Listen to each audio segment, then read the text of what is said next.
Hello, folks. Welcome to the Land Tamer Stream. It is good to have you here this Sunday afternoon. Hope you've had a good weekend so far. We're about to talk some more ipv6 stuff in preparation for the CCIE written exam, which just so happens is coming in 15 days, as it is scheduled currently. So, anyway, this wallpaper of the day, just real quick, we can cover that. This is something I found on NASA. I misspelled courtesy. A Mars ice block avalanche. Really cool stuff. Anyway, that's going to be our backdrop for the day. And we're talking about written progress, and in particular, ipv6 tunneling schemes.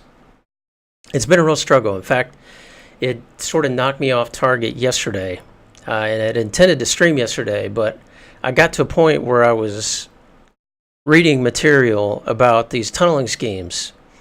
And at one point, I read something that got me just really confused. I thought I was making good progress. I read a paragraph out of a Cisco doc, or paragraph or two, and it just completely threw me off balance. So I had to take a break. And by the time I came back to studying, it was too late to really stream anything. So, yeah, it was the stream yesterday was a victim of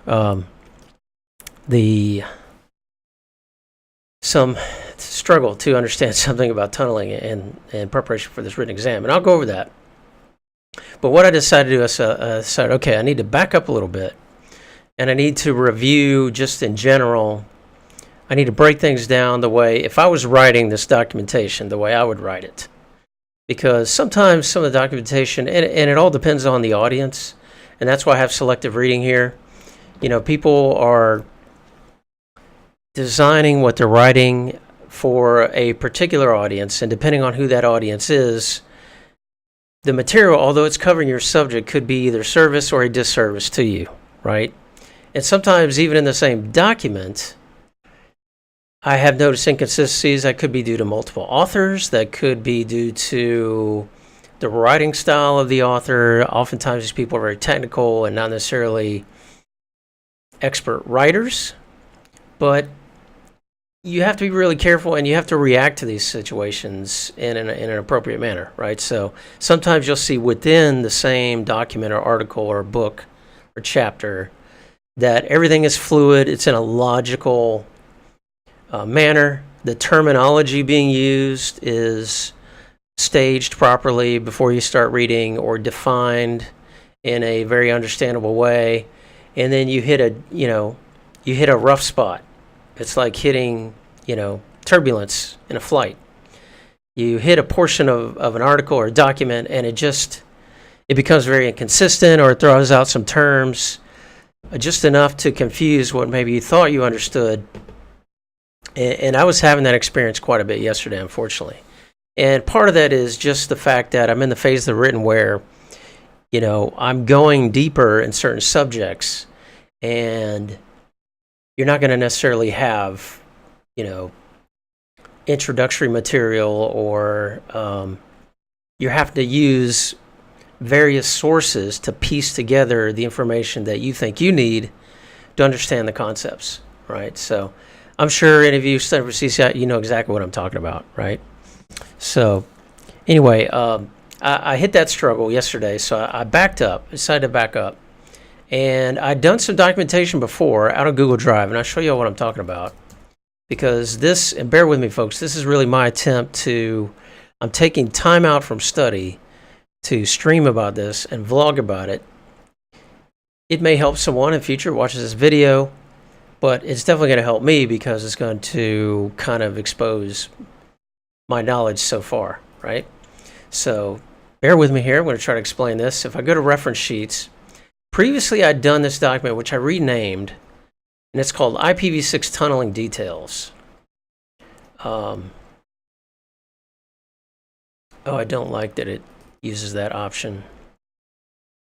Brave is really hard to pull a document out, but all right, so I did this before, and this was just kind of shotgun a little bit, where I made an initial attempt, a cursory attempt, to list out some of the tunneling schemes by name, what they're also known as, a sample configuration, whether it's automatic or not, the ipv6 format, etc. I tried to go back to this and found that this wasn't really doing it for me. I needed to back up a little bit. So I created a new document. And this is a little more all-encompassing. These are just my notes, but it may help you, it may not. But this is in regards to IPv6 transition schemes, right? Come on, pull out, Brave. Let me pull the tab out. Thank you. So I call this, transition mechanisms. And the reason is because, the end goal of IPv6 adopters is that everything be IPv6, right? That essentially IPv4 might be gone forever. We'll see when that happens. But in the meantime, we've got these transition mechanisms that have imperfections. Obviously, they're stopgap measures for the most part. Maybe with the exception of this here. This is IPv6. That's probably not an IPv4 IPv6 transition mechanism, but I've got to list it out here anyway. That is IPv6 translation schemes. But I thought, well, let me just list these out and list out some general characteristics of these different schemes. And some of them will be used in conjunction, right, with each other. But first you have, of course, dual stack.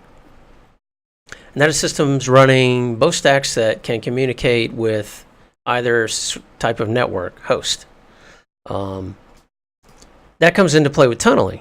Tunneling is the next sort of scheme, right? And aka VPNs. And that is, of course, you're connecting IPv6 hosts with other IPv6 hosts using IPv4 for transport.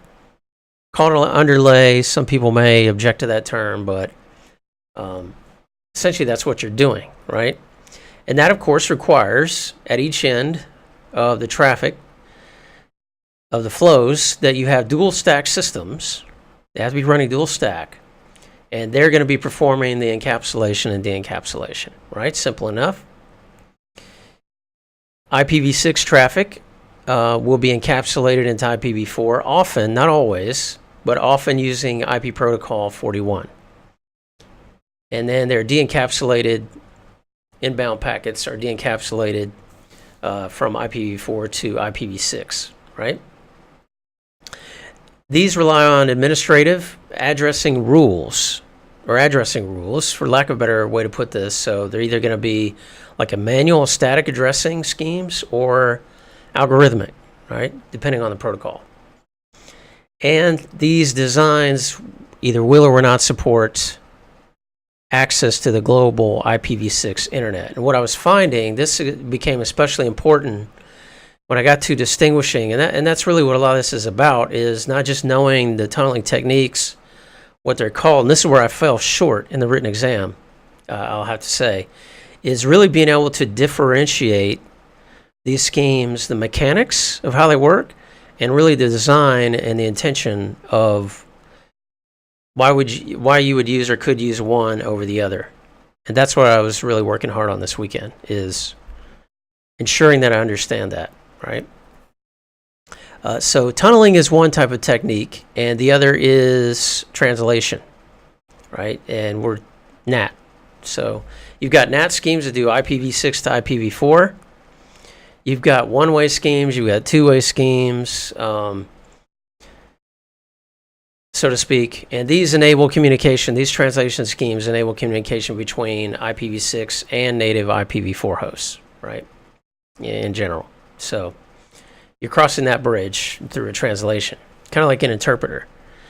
But instead of encapsulation, you're actually taking an IPv6 packet or flow, and you're translating that into a format that is acceptable to IPv4 hosts, right? These translation schemes can be stateful or stateless. In other words, when I say stateful, generally I'm speaking of, it requires an intermediary to keep track of the translation scheme being used and the translation that is occurring, right? Then we have translation schemes, IPv6 to IPv6, like we talked about. But I was hoping this weekend to get to translation schemes, but I just have spent all my time on tunneling, which is fine. That's okay. I do have a countdown. I got 15 days, but what's really important is to understand these schemes. So then I made this other table.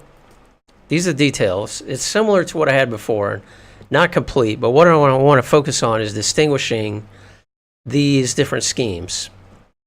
And I started out, I added this field later, blueprint. And where this is in the blueprint, let's actually pull up the blueprint. Because what happens is you'll read about a tunneling scheme like 6RD. And next thing you know, the article is referencing other tunneling schemes for reference.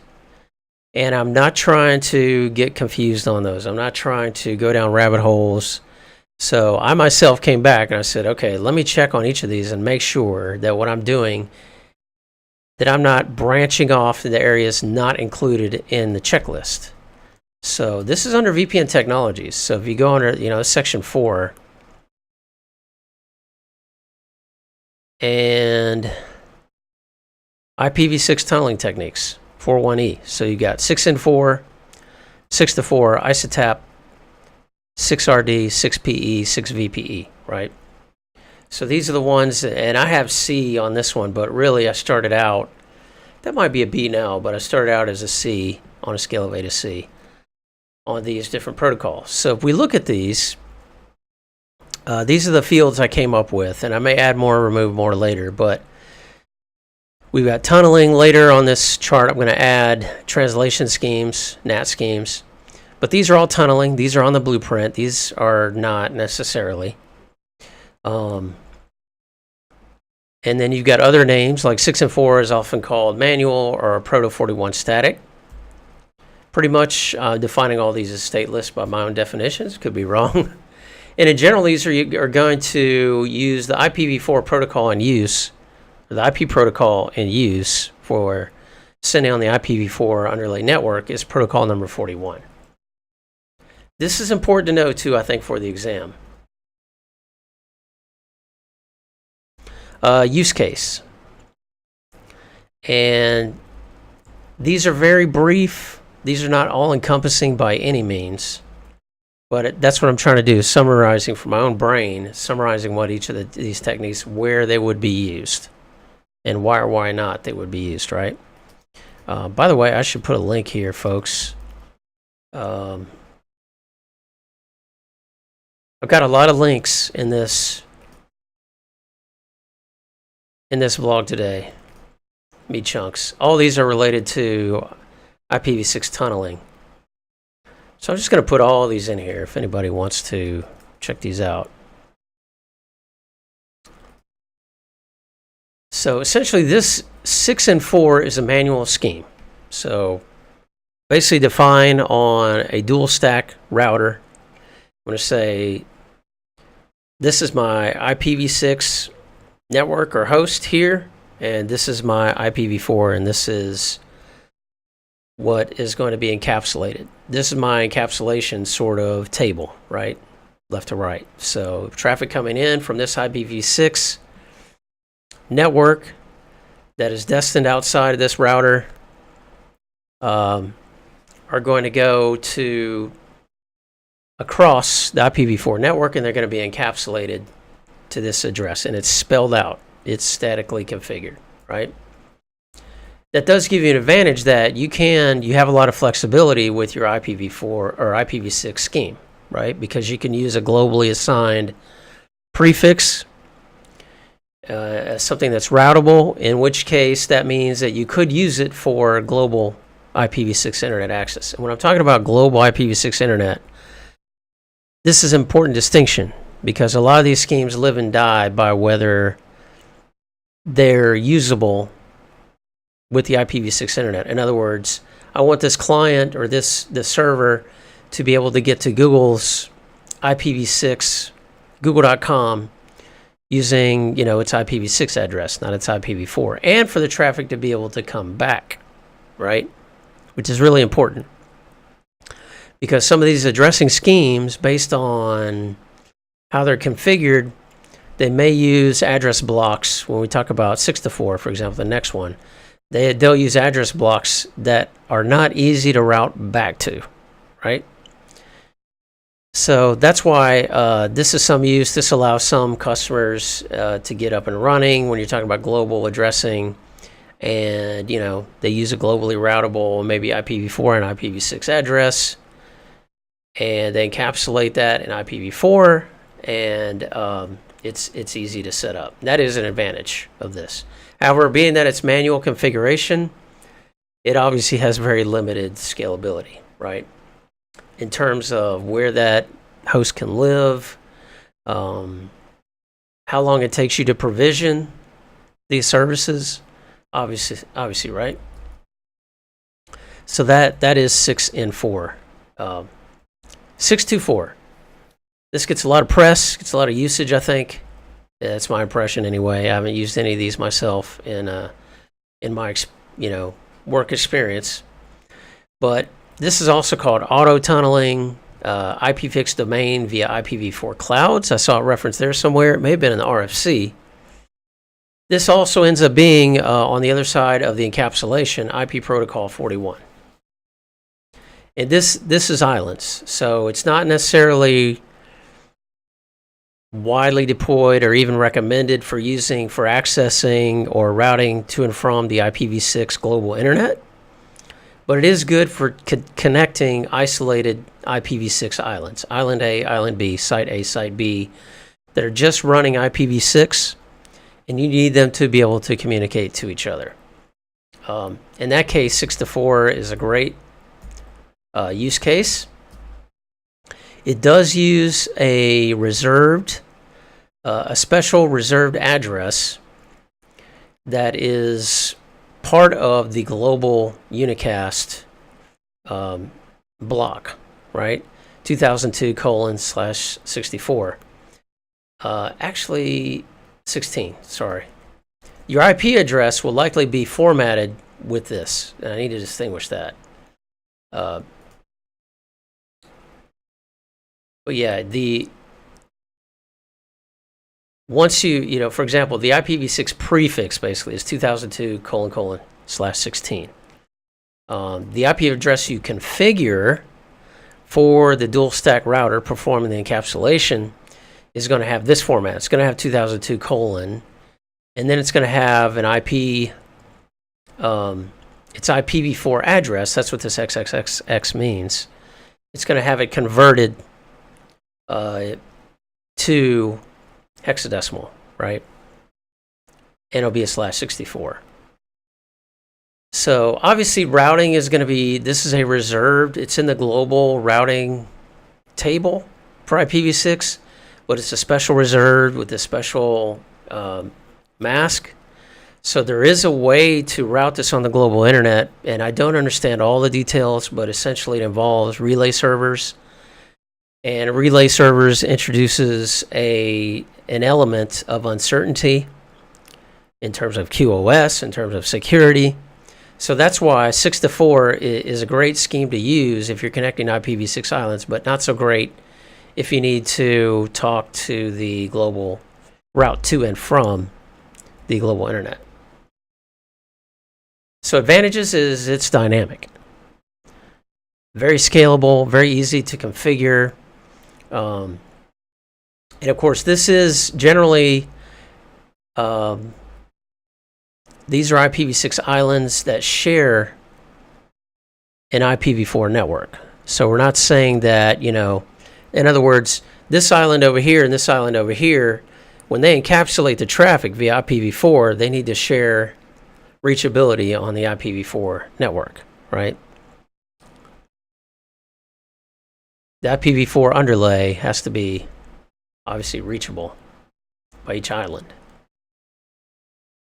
That's the disadvantage is, as we mentioned, the global reachability for a 2002:/16 prefix and reliance on some sort of relay router and the lack of control there. Isatap, which stands for intra-site automatic tunnel addressing. This does not use, this uses an interesting scheme. It actually it encapsulates IPv6 traffic into UDP protocol using a special ports. And these are dual stack hosts. So you're not necessarily relying on a router to communicate. It does not assume that you have multicast capability on the IPv4 network. which presents some issues for IPv6 hosts, because IPv6 hosts generally rely on multicast, right, to do neighbor discovery, to do router solicitation and router advertisements. If you're not assuming that you have multicast access, then you have to have some other way to find your router, your gateway. And for that, Isatap uses a scheme called PRL, Potential Routers List, which it generally relies on a DNS lookup.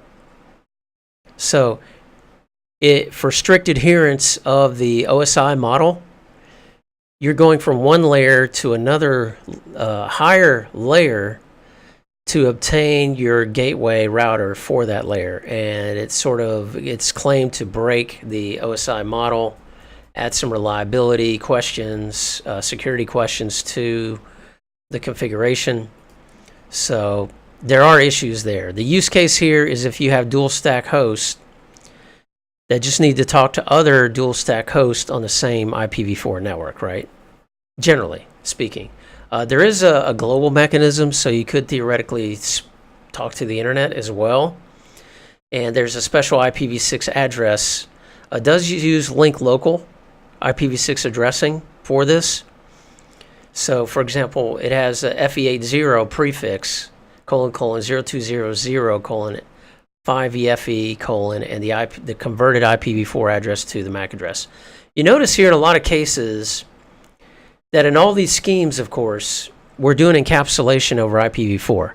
So you have to you're doing something with your IPv4 address. Generally what you're doing for routing purposes is you're taking that IPv6 address, that IPv4 address, and when you're de-encapsulating or combining or incorporating the IPv4 address into the IPv6 packet, either de-encapsulating or encapsulating, depending on which way you're going, that there's a conversion process from decimal to hexadecimal, right? So even in this case with Isatap, that goes here, and where that IPv4 address, where that hexadecimal version of the IPv4 address goes, depends on the algorithm, right, or the scheme that you're using. And you'll notice that there's a lot of differences in these. They're all different, really. And that's an important key, I think, when you're doing troubleshooting or when you're doing analysis or when you're going into the exam, to be able to spot what type of address is this, what type of scheme is in use here, right? So for Isatap, it has a special number, prefix. And I believe the 02 is for global and 00 is for local. So there is a way to potentially use this to reach the internet. But again, IPv4 multicast, that is a big disadvantage, right? That is an advantage, some would say. Also, another advantage not listed here is Isatap out of the box. Windows, a lot of operating systems have Isatap enabled. And it can use essentially stateless auto configuration with the help of some DNS to begin speaking to other Isatap clients on the network, IPv6 clients. But the disadvantage is it relies on DNS, most often on DNS to find its router, and there are some security issues associated with that and the protocol utilization. All right. So this is a new one. I haven't really talked about this one yet on the stream, and that is 6RD, which is called IPv6 Rapid Development. This has an interesting history how it got started. You can read about it in the RFC. You can read about it in the Cisco doc, which I'm going to cite later. But this is a very fascinating mechanism. It does also use IPv4 protocol 41. It is, I'm going to say now, it is similar to 6-4 because it is intended to be automatic to an extent. But you can use it for IPv6 islands to communicate with one another. And you can also use it to communicate with the IPv6 global internet. As a matter of fact, there are a number of service providers that have implemented 6RD to overcome some of these limitations of 6 to 4. So we've got single stack host or a single stack site, IPv6. As a service provider, you want to provide access to the global internet, and you want to provide access to maybe other sites for the customer. So this is an option that has been used and deployed by some service providers. And the way it works is, instead of being limited, it is an automatic tunneling scheme. But there is a certain prefix. There's a global prefix that you can use. So you can take an assigned IANA prefix and advertise it from a site to the internet. And it can be routable. And then what it does is it will take that prefix and map a part of the address, the interface part or the host part, to the end host. So you've actually got, and again, this is over an IPv4 network, right? So probably best if I pull up this document to describe it. It is more complex than 6 to 4.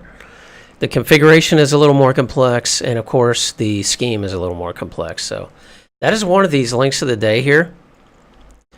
Cisco has a good guide. It's actually a pretty well-written guide, but there were parts of this where it kind of went off into a tangent and got me really confused. This is one of the documents that did that.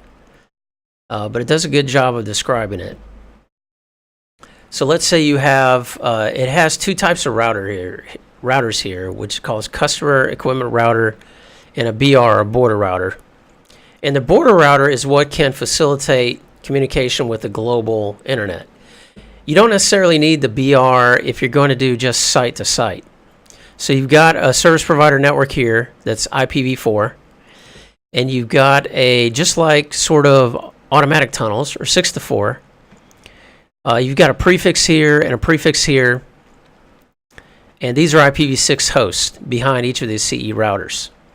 But instead of advertising 2002/64, you can use a global prefix or global prefixes, and you can encode this IPv4 router. That's what it's encoding here, is your routers.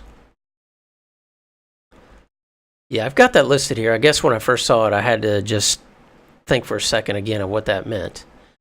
But yeah, so you've got 6 to 6 hosts speaking. You got your end host here. But these routers are basically doing a relay of encapsulation, right? That's your backbone routers, your IPv4. So it takes a scheme that uses the same prefix. For example, it's interesting how it does it. I'll show you. You've got all these addressing components. You've got like IPv4 common prefix, IPv4 common suffix, and this has to do with saving address space, which I'll talk about later. And I know I'm probably not explaining this very well, folks, but I would encourage you to read this article, because as you'll notice here, what it does is we've got a shared IPv4 network, 10.1.0.0/16. And what you do is when traffic hits this router, this CE router, and it looks at the destination IPv6 address, snuck inside of there is an IPv4 address converted into hexadecimal that designates basically which site it wants to go to, which CE router it needs to get to that site. Where's the chart? Here it is, right here. So you've got your destination address, 2001 DB80200. Notice that is in the global address block. So this could be globally routable or no. But included in there is the router at the CE router destination address. where that site is located. This prefix is predefined, it's shared, but this may change if it's router 1, router 2, or router 3. So you've got tunnel source, tunnel destination embedded in here. And then if you're going to the internet as your destination, you're going to designate maybe the BR, the border router. This is the border encapsulating router, right? Encapsulating or de-encapsulating IPv6 traffic to IPv4. That's the other table here, right here, the chart. And of course, this could be either IPv4 or IPv6 internet that this border router is talking to, right? So it's an interesting scheme. It looks complicated. It is complicated. You have to read. I had to read through this a couple of times to feel like I was starting to grasp it. But the main difference here you want to focus on is the addressing scheme and kind of how it works. So again, you're able to use a global prefix. So you're able to talk to the global internet if you want to, and route to and from. You'll be able to advertise your prefix, right? The border router can advertise your IPv6 global prefix. So traffic can get back. Not using this reserved 6 to 4. The scheme is similar, though. You have automatic translation of source and destination addresses based on this algorithm. The disadvantage, though, obviously, advantage is global reachability. It's dynamic tunneling. I should add that here. The problem is you also have to use a reachable IPv4 prefix. Your encapsulation scheme and your addressing scheme requires a full IPv4 routable prefix encapsulated inside your prefix, right? So let's say you wanted to use, you were issued a 64 or an IPv6 prefix. You want to get one from a service provider, right? We all know how important the smaller blocks are of addresses. So generally these days, it's hard to even get a 24. I don't think there are any /24s left in the IPv4 in North America. So, it's hard to go out and get a /24. If you want a new globally routable prefix for IPv4, you're going to get, maybe, who knows, you might get a /30, a 27, 28, 29, right?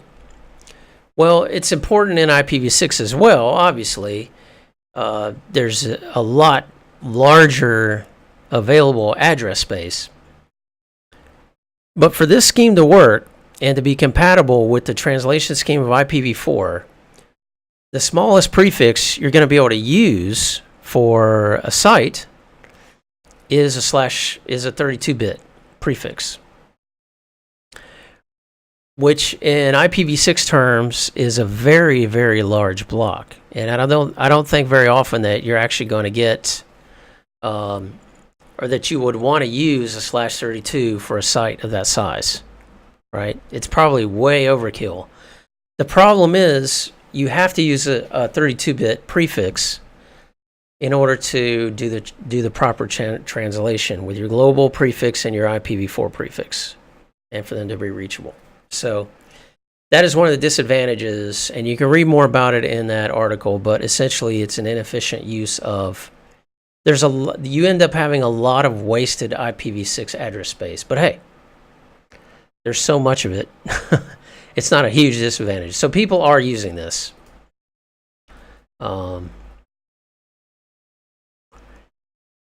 People are definitely using it. All right, moving right along. That's 6RD. 6PE, we talked about IPv6 over provider edge. And this is a scheme where, yes, you are using IPv4 as an underlay, but you're also using MPLS. You're basically using a traditional MPLS network. And you can do it to, you can use standard, like a standard interface, or you can use a VRF interface, right? That's what 6VPE, talking to your customer. facing your customer. It does also use IPv4 protocol. Actually, I need to look at that. So it does. It does. Technically, it does, because in multi-protocol BGP, you're going to advertise or send a packet to a neighbor. It will essentially be label switched, but your neighbor is an IPv4 BGP neighbor. So, and the use case here is you want to connect IPv6 islands over your IPv4 network, a provider network that you already have, using multi-protocol BGP. And you can use your MPLS network, right, label switched. It's efficient in terms of the routing, and you don't have to. You can now connect these IPv6 sites, and it doesn't mean that you have to connect or install IPv6 on all your core routers, right? Just your provider edge routers. This also has a special technique for the encapsulation and the IPv4 address. So it uses this scheme here. It essentially puts in your IPv6 address, it has : FFFF : and of course your IPv4 address converted to hexadecimal.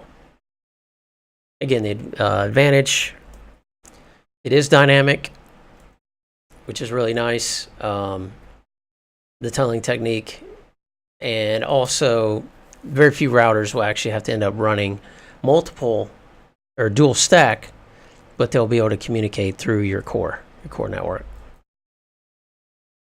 There's some others here. Obviously, I still don't know if I'm going to go in depth to these yet.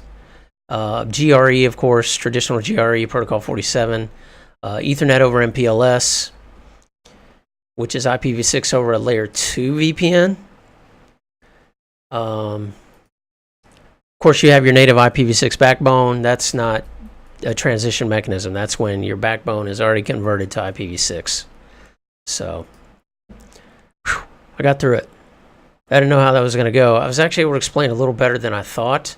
I still have some gaps, and I'm going to review that a little more today, and then hopefully we'll have time today to start going over these translation schemes. And the translation schemes are going to be very important to distinguish those as well in a similar sort of table, and to be able to identify whether they're stateful or stateless. Here's some other things I thought would be helpful.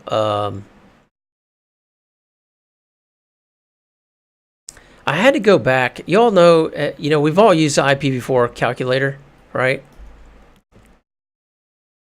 I cheat sometimes instead of doing it in my head. Sometimes I'll do it in my head for IPv4 just to get practice and to stay sharp. But sometimes I need something really fast. I can't do it in my head super quick yet. So I'll use IP calculator, right? I say IP calculator. It's really IPv4 calculator. Well, I found this one. This is a good IPv6 calculator. And part of this is, it took us some time in our career to get familiar, comfortable with IPv4, how the address scheme works, converting, to binary, from decimal to binary, from binary to decimal, calculating your subnets, subnetting, allocating addresses. That's something that didn't come naturally, or immediately. It took some time. It did for me anyway. It does for most people, right? But, I've gotten to a point in my career where I feel really comfortable with IPv4 and how that works. IPv6 is a different ballgame. And that's part of I tweeted out earlier, I wanted to I told IPv6 I wanted to get to know her better. I do. And not having a lot of in-world experience, IRL experience with this, I thought, well, let me just pull up an IPv6 calculator and just play with the addressing a little bit, and it's very helpful here. I like this. So it's giving you how many networks and how many hosts you have, depending on your mask, right? And I started playing with these block assignments. There's some really interesting block assignments out here. Have you all ever looked through these? Some of these are, of course, have never been used. Some of them were allocated, never used. Some of them were allocated, they thought better of it later on.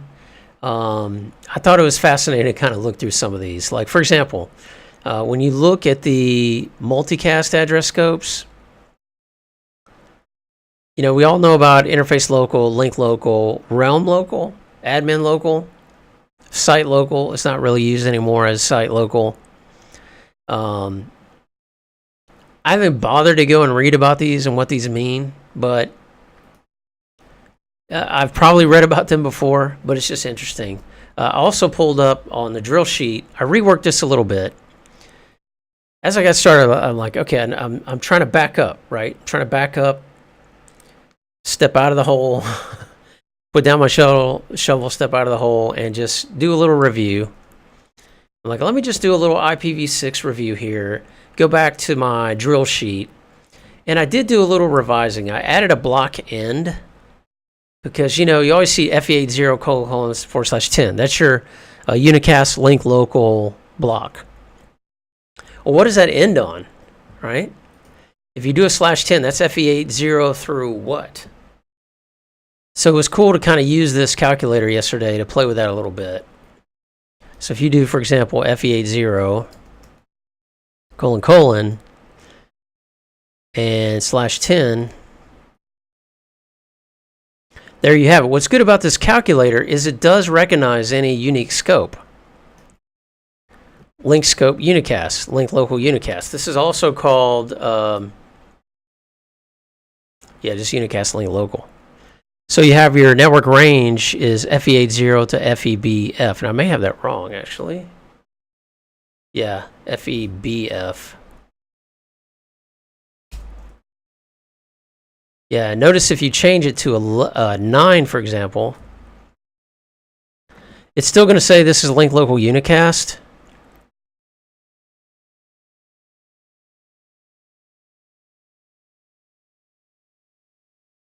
But this is a little more specific. You notice how it gives you, okay, actually you're part of this block and it falls under this RFC and it's assigned by IANA. So as you can see there, that's, and this is FEBF. Okay, I made a mistake there. FEBF /10. So I added this block end, which I think is important, especially for some of these. You know, it may not, you may see an address in the exam that says FEAA. And you need to be able to recognize, okay, that's actually unicast link local, right? Then we have FC00, and this is, FC00/7. I don't have these in necessarily any kind of order.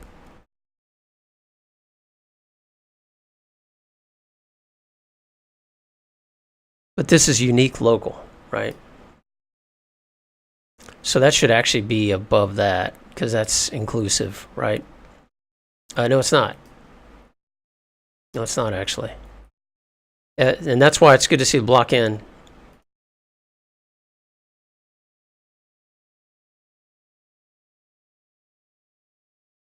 So yeah, this is unique local, but it's not local just to the link, right?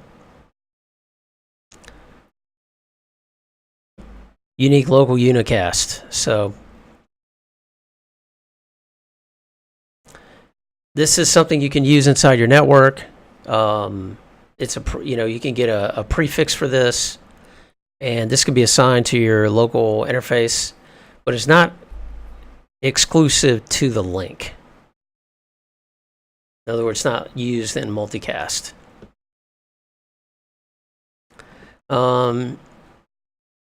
As a source address in multicast necessarily. Then you have unicast global, right? 2000 prefix length of 3. Global unicast. And the end of that range, of course, is 3 FFF. 2000 to 4000, basically. IPv6, IPv4 compatible. Sorry, is a special address scheme, : X dot, you know. And then multicast range is F FF00:/8 to FFFF. That's towards the end, right? And then you have some reserved spaces inside of there. And, I just went through all this and threw it in. This was interesting. If you go to, I just threw this in the calculator just to play and to continue getting to know IPv6, right? It was interesting to look at FF02. So if you look at FF02:/16, actually to look at them in the assignment list, there's some interesting reservations here for the IANA. Some of these we know about, right? All nodes, FO2:1, FO2:2 is all routers, DVMRP, OSPF, IGP, we know about that, 5 and 6, designated routers. It's interesting, I'm not sure ST routers, ST host, because we know that 8 is ISIS routers. 9 is RIP, A is EIGRP, PIM, I need to add that actually. I need to add that in there. And then it's helpful to do kind of a binary conversion, which makes sense. EIGRP, FO2:A is the binary, the last hexadecimal number is 10. For VRRP, it's ::12, which is .18, makes sense, right? 224.0.0.18. And 66 for HSRPv3, which is 224.0.0.102. 102 is the last number. But there's some interesting ones out here. SSDP, UPnP, all GRASP neighbors. If I had the time and the interest, Saratoga, I'd actually kind of look some of these up, what they are, what they're intended for, what in the heck they do. But Babel, heck, I don't even know if a lot of these are even used. But that is a rabbit hole I didn't want to go down. This is really good too. Tony E recommended this to me. And I did review this as well. This is Cisco's implementing IPv6 addressing basic connectivity. Good review stuff in here about IPv6 address formats for unicast. There's some great graphs in here that are very helpful. That's kind of a review. I tried to steer away from anycast. Anycast can get deep, especially some of these reserved anycast ranges, how that works. So I kind of skipped over some of that, although I may go back. But yeah, this has some good, it talks about the packet formats. That was a good review. So I did spend some time reviewing this yesterday as well. And it goes over router solicitation, router advertisement, neighbor discovery, and kind of follows the packet through that and the configuration. So that's what I got, folks. I hope that was helpful in some form. Wow, I've been talking about this a while. I didn't know it would take this long just to kind of go through. But anyway, this has been my journey this weekend so far. Vlogging has helped me, just doing this, taking time out from study, carving out some time to talk to you folks and explain what I've been doing. It's therapy for me, I guess, in a way. So thanks for listening. Thanks for hanging out. Next up will be these NAT schemes. Hope to go over that tomorrow. And I hope you're doing well. I hope you're having a great weekend and your studying is going well and or labbing and sending you good bits telepathically, sending you hopefully good bits for comprehension, no corrupt packets, and all your MD5 sum checks will work. Your checksums line up. And hope you have a great weekend. Thanks for stopping by. I appreciate the support in the stream. And on YouTube, we've had some great, numbers and subscribers, people checking out the channel. If you haven't yet, feel free to give us a follow here on Twitch and on YouTube. And we appreciate all the support. And if you do have still a Twitch Prime account that comes with your Amazon Prime subscription, you get a free Twitch Prime account subscription that you can use once a month. You can subscribe to streamers, support them. Feel free to hit that sub button. Appreciate it. And thanks for stopping by. I appreciate all the encouragement on Twitter. And there's so much good community content these days, folks. I'm so encouraged by all the people that are now streaming on YouTube, blogging, doing podcasts on YouTube and on other platforms on Twitch, Vimeo. There's so much content. I tweeted out the other day. It's a problem I'm having now, trying to study and keep track. I'm trying to keep track of what people are doing to give them support and to also be involved in the community and learn from what other people are doing. But there's so much content now, whereas before, you go back a few years, there wasn't a lot of content. There's packet pushers and some bloggers, but now there's so much out there it's hard to keep track, and I'm glad I have the problem because I didn't have that problem so much before. I'd rather have too much to choose from than not enough, and it's a blessing. It's wonderful. So keep up the great work, folks. Thank you for your support. We'll see you back here tomorrow night as normal, 7 p.m. Eastern Time. Weeknights, Monday through Thursday, here on the Land Tamers Tree live, pushing out the good bits and making it happen. Thanks, folks, and we shall talk to you soon.